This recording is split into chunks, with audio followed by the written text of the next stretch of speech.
오늘 주시는 말씀은 창세기 32장 3절부터 12절까지 말씀입니다. 찾으셨으면 저 여러분 한 절씩 교독하겠습니다.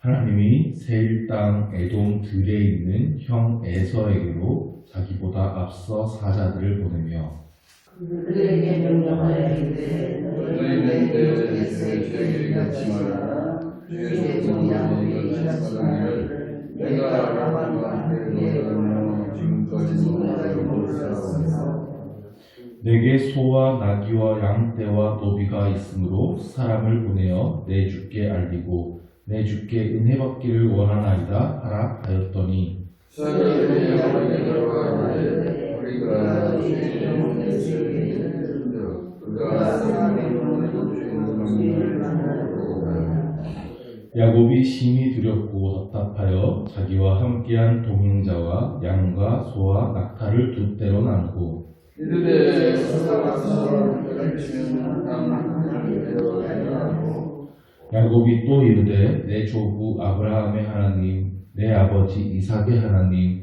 여호와여 주께서 전에 내게 명령하시기를 내 고향 내 족속에게로 돌아가라 내가 내게 은혜를 베풀리라 하셨나이다. 하나님께서 주의 종에게 베푸신 모든 정과 모든 지시하심을 전부 감당하셨사오나 내가 내 생각만 가지고 이 영광을 보는더니 지금은 그때나 이런나이다. 내가 주께 간구하오니 내 형의 손에서 에서의 손에서 나를 건져내으시옵소서. 내가 그를 두려워함은 그가 와서 나와 내 처자들을 칠까 겁이 나기 때문이니이다. 주께서 말씀하시기를 내가 반드시 내 곁을 내 시로 바다에서 수금으로 같이 완전하리라 하셨나이다. 아멘. 야곱이 이제 그 형 에서가 있는 가나안 땅으로 가야 됩니다. 상당히 두려웠을 것입니다. 형 에서가 아직도 나를 죽이려 한다면 내가 어떻게 할 것인가.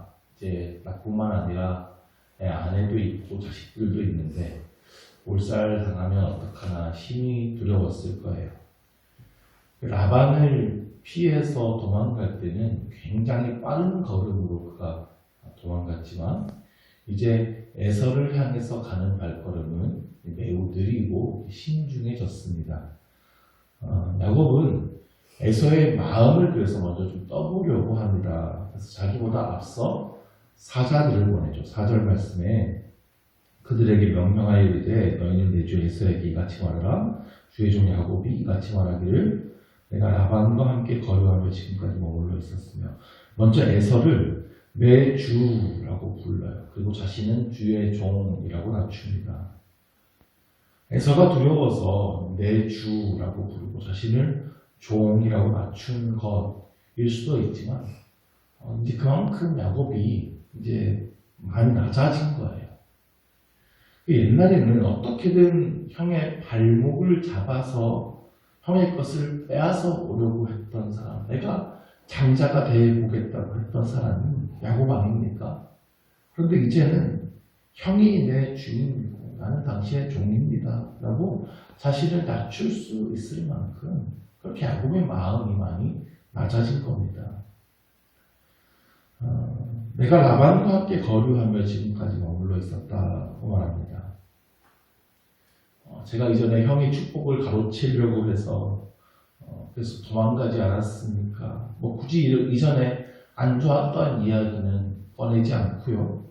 그냥 저는 지금까지 라반과 함께 있었습니다 라고 자신의 안부만 전하는 거예요. 5절에서 야곱이 내게 소와 나귀와 양과 노비가 있으므로 사람을 보내어 내 주께 알린다고 말합니다. 갑자기 이제 자기 재산을 자랑하는 것 같지만 여기에는 숨은 의미가 들어있을 겁니다. 그냥 나 이만큼 성공했다고 자랑하는 것이 아닐 거예요. 야곱이 원래는 집에서 조용히 지내던 사람이었으니까 가진 재산이 하나도 없었지 않습니까? 집에서 물려받지 않으면 가질 수 있을 그런 형편이 아니었습니다. 근데 이만큼 이제 내가 재산이 많아졌다는 것은 이제 내가 그만큼 성공했다라는 거거든요. 이제는 장자권 욕심내지 않으라도 될 만큼 내가 남편이 됐습니다라는 거예요. 그러니까 이제는 내가 형의권 욕심내지 않겠습니다 라는 의미가 담겨있는 말이다라고도 볼 수 있습니다. 근데 야곱이 보냈던 이 사자들이 이제 에서에게서 돌아와서 전한 소식이 아주 살떨리죠. 6절에서 사자들이 야곱에게 돌아와 이르되 우리가 주인의 형 에서에게 이른즉 그가 400명을 거느리고 주인을 만나려고 오더이다. 에서가 400명을 거느리고 만나러 온다는 거예요. 왜 만나러 오는지는 안 나왔습니다. 그러나 에서는 활 쏘는 사냥꾼이 아닙니까? 그러면 그가 거느린 400명도 그런 사람들이겠죠. 그러니까 의도는 말하지 않았지만 만나러 온다는 자체가 무섭습니다. 그리고 그냥 만나러 오는 거는 뭐하러 400명을 거느리고 옵니까? 야곱이 큰 두려움에 빠진 거예요. 7절에서 야곱이 심히 두렵고 답답하여 자기와 함께한 동행자와 양과 소와 낙타를 두 떼로 나누고 심히 두렵고 답답했습니다. 야곱이 하나님의 군대 마하나임을 만날 때만 해도 참 좋았거든요. 근데 막상 현실에 큰 위협이 다가오니까 심히 두렵고 또 답답해지는 거예요. 사실 우리도 그렇지 않습니까? 말씀 듣고 기도하고 큰 은혜를 받으면 그래 하나님께서 나와 함께 하신다. 담대함을 가지고 그래 내가 믿음의 대장부가 되자 다짐하면서 교회를 나서게 되는데요. 정작 우리 삶에서 실제 위험한 일들 앞에 내가 부딪히면 또 두려워하고 답답하고 근심과 걱정에 빠지게 되는 것이 우리의 삶의 모습이죠. 야곱은 그래서 자기와 함께한 동행자들을 두 떼로 나눕니다. 에서가 한 떼를 치면 남은 한 떼는 피해서 절반이라도 지켜보겠다라고 하는 의도였어요. 근데 이건 피해를 최소화해보겠다는 거지 사실 대책은 아니잖아요. 가장 좋은 대책이 뭐겠습니까? 야곱이 이제 기도하는 겁니다. 야곱은 이때까지 그의 인생에서 위기를 앞두고 하나님 앞에 이렇게 매달려서 기도해 본 적이 없거든요. 항상 자기 꾀와 술수로 빠져나가려고만 했는데요. 이제는 야곱이 하나님께 매달려 기도합니다.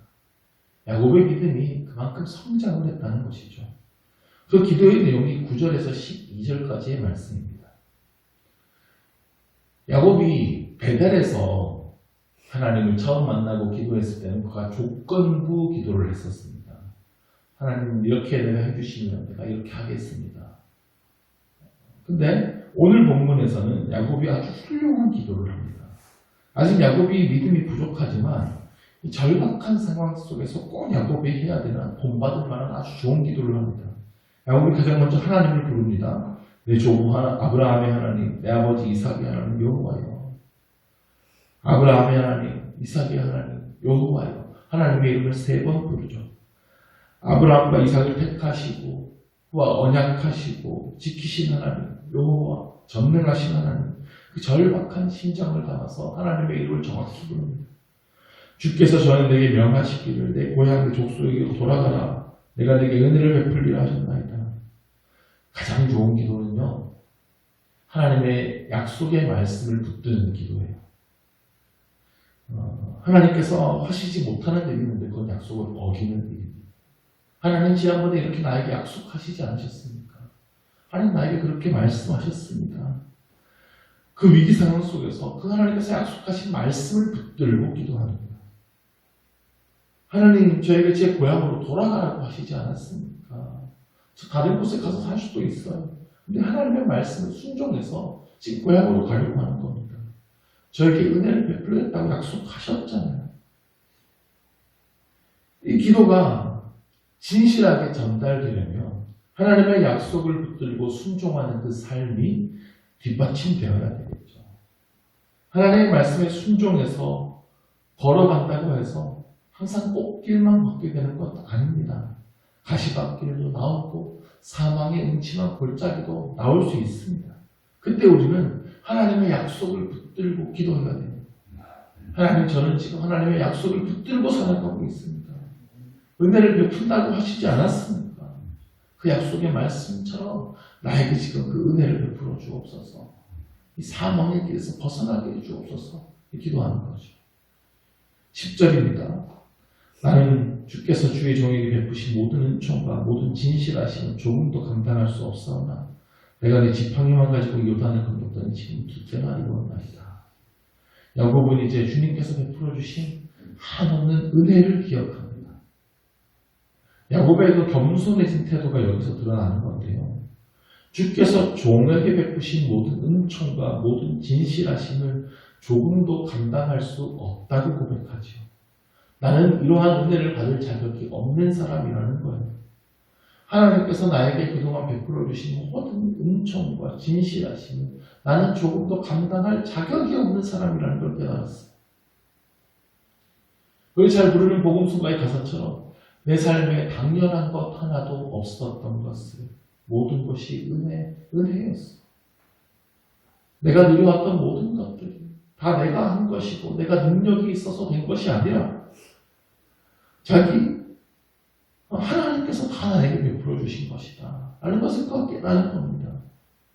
다 내가 이룬 것이라고 생각하는 사람에게는 은혜가 없는 거예요.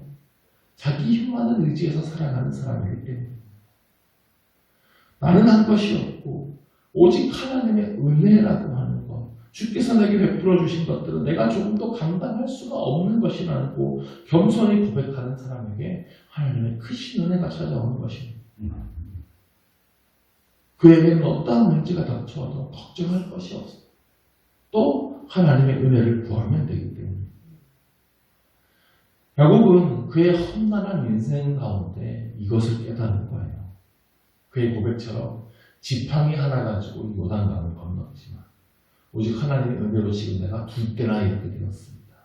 모든 것이 하나님의 은혜였다는 이 믿음의 고백이 다시 한번 이 위기의 순간 앞에 하나님 앞에 기도하고 또 다시 한번 나에게 은혜를 베풀어 달라고 구할 수 있는 담대함, 믿음의 담대함을 주는 것입니다. 11절에서 이제 야곱의 간절한 간구가 나옵니다. 내가 주께 간구하오니 내 형의 손에서 에서의 손에서 나를 건져내시옵소서. 내가 그를 두려워하면 그가 와서 나와 내 처자들을 칠까 겁이 나기 때문입니다. 좋은 기도는요, 간결하고 정확한 기도예요. 무엇을 구하고 있는 건지 대충 뭉그러뜨려서 하나님 다 아시죠?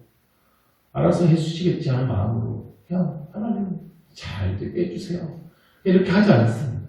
정확하게 내 형의 손에서 에서의 손에서 나를 건져내시옵소서. 하나님께서 물론 다 아시지만 이렇게 정확하게 기도하는 이유는 그래야 내 마음이 집중됩니다. 분명해집니다. 내가 지금 무엇을 구하고 있는지 명확히 내가 지금 닥친 문제를 보게 하고 그리고 응답도 분명하게 알게 하는 거예요. 야곱은 정확하고 간결할 뿐만 아니라 진실한 고백을 드려요. 내가 지금 그를 두려워하고 있다. 그가 와서 나와 내 처자들을 칠까 겁이 나기 때문입니다. 자신의 두려운 마음을 그대로 고백하고요. 그리고 내가 지금 두려워하는 그 정체가 무엇인지를 분명하게 파악하고 있어요. 무서운데 괜찮아요. 감대해야죠. 그렇지 않습니다. 주님 앞에 솔직하고 진실하게 자신의 상태를 고백하는 거예요. 그가 와서 내 처자들을 치면 어떡합니까? 내 자식들 사랑하는 내 자식들 치면 어떡합니까? 겁이 납니다. 사탄은요 항상 문제를 부풀려요. 진짜 문제의 크기보다 훨씬 더 크게 보이도록 만듭니다. 그래서 겁에 질리면 엄청나게 그 문제가 커 보이는데요. 실제는 우리가 걱정하는 것만큼 문제가 그렇게 크지 않은 경우들이 있다는 겁니다. 그러므로 문제를 정확히 보려면 나의 두려움의 실체를 정확히 파악해 봐야 합니다. 요즘에 걱정거리가 너무 많다고 생각되며 걱정거리를 한번 종이에 써보십시오. 걱정이 난 요즘에 너무 많아서 A4 용지에 꽉 채울 수 있을 것 같아 라고 생각될지 모르지만 몇 줄 적다 보면 끝날 겁니다. 나에게 걱정거리가 몇 개 안 됐었구나라는 걸 알게 되는 거죠. 실체를 정확하게 파악해야 돼요. 마지막 12절에 주께서 말씀하시기를 내가 반드시 내게 은혜를 베풀어 내 시로 바다에 셀 수 없는 모래와 같이 많게 하리라 하셨나이다. 야곱은 다시 한번 하나님의 약속의 말씀을 기억합니다. 하나님께서 말씀하시지 않았습니까? 내게 은혜를 베풀어서 내 시로 바다에 셀 수 없는 모래와 같이 많게 하려. 그렇게 약속하셨잖아요. 근데 제가 여기서 죽는 건 말이 안 되죠. 하나님 지켜주실 거죠. 그래서 겁이 납니다. 하나님 구원해 주십시오. 건져 주십시오. 야곱의 간절한 마음과 믿음이 그의 기도에 그대로 지금 드러나고 있는 것입니다. 우리도 이러한 기도를 드릴 수 있게 되기를 바랍니다. 하나님을 믿지만 여전히 걱정하고 근심하는 모습이 우리에게 있지 않습니까? 그러면 그 걱정과 근심을 주님 앞에 겸손하고 솔직하게 내어드려야 됩니다. 주님은 우리가 걱정하는 거 가지고 책망하지 않으세요. 오히려 걱정을 혼자 끌어안고 주님께 맡기지 못하고 그렇게 계속 살아가는 것을 더 책망하시죠. 나와 함께 하시고 우리의 기도를 들어주신다는 주님의 약속을 굳게 붙들고 기도하시기를 바랍니다. 모든 걱정과 근심과 염려를 주님 앞에 내어 맡기십시오.